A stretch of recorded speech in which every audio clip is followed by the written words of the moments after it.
Salam, hər vaxt xeyir. Sosial işlə bağlı çətin təriflərin əzbərləməsindən yorulmusunuzsa, bu video sizin üçündür.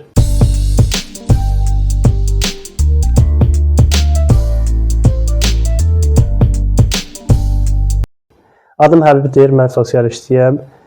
Sosial işin bir peşə kimi formalaşması və keçdiyi yolla bağlı qısa formada bu videoda sizinlə danışacağıq. İlk öncə bilməliyik ki, istənilən bir peşə cəmiyyətin bu və ya digər ehtiyacından meydana çıxmışdır. Sosial işlə bağlı bu ehtiyacı müəyyən etdikdə onu insan, cəmiyyət və ətraf mühit üsluğunda dəyərləndirmək lazımdır. Bir qədər tarixi proseslərə baxsaq, məsələn, təsəvvür edin ki, ailəsi üçün qida təmin etməyə ova çıxarkən xəsarət alan insan və yaxud da qəbilə tayfalar arasındakı döyüşlərdə həlak olan bir əsgər və yaxud da əkinçilik və ya digər məişət işləri zamanı sağlamlığını itirən bir şəxs. Bunlar artıq köməyə ehtiyacı olan şəxslər qrupuna daxil olurlar. Tarixdən məlum olduğu kimi, bu cür köməyə ehtiyacı olan insanlara qohumlar, qonşular, dini icmalar, padişah və yaxud da hökmdarın mərhəməti nəticəsində yardımlar olunurdu və onlar bu yardımlar nəticəsində həyatda qala bilirdilər. Lakin bu yardımlarda da bir sıra çatışmazlıqlar var idi. Məsələn, bu yardımlar subyektiv formada həyata keçirilirdi, yəni şəxsdən şəxsə görə dəyişilirdi.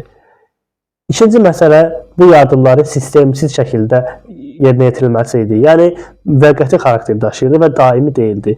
Digər bir məsələ isə kömək alan şəxslərin bu yardımlar nəticəsində asılı vəzifəyə düşməsi idi. Bütün bunlara baxmayaraq, tarixdə bu yardımlar nəticəsində cəmiyyət öz həyatını davam etdirirdi. Lakin sənaye inqilabı nəticəsində, xüsusilə də ABŞ-da və Qərbi Avropada yeni reallıqlar ortaya çıxdı. Əhalinin kütləvi şəkildə şəhərlərə axın etməsi, fabrik və zavodlarda çalışması yeni sosial məsələlərin ortaya çıxmasına zəmin yaratdı.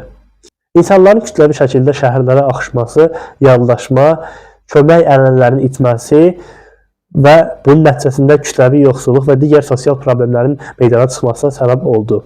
Bu reallıqlar dövlətlərin və ictimai təşkilatların sosial problemlərə yeni yanaşmalar ortaya qoymasına səbəb oldu. Bu yanaşmalar xüsusilə ABŞ-da sosial işin bir peşə kimi formalaşmasına zəmin yaratdı.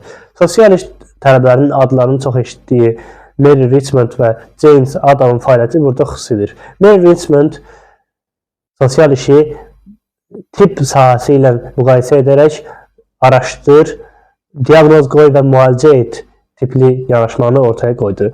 Jane Adam isə daha çox sosial işin praktiki tərəfini həyata keçirdi və məskunlaşma evləri tipli miqrantların övladlarına kömək göstərə biləcək layihələrə başçılıq etdi. Bununla da sosial işin həm nəzəri, həm də praktiki olaraq professional bir peşə kimi yaranmasına yol açıldı. Və sosial iş peşəsi bugünkü mahiyyətinə gəlib çatdı.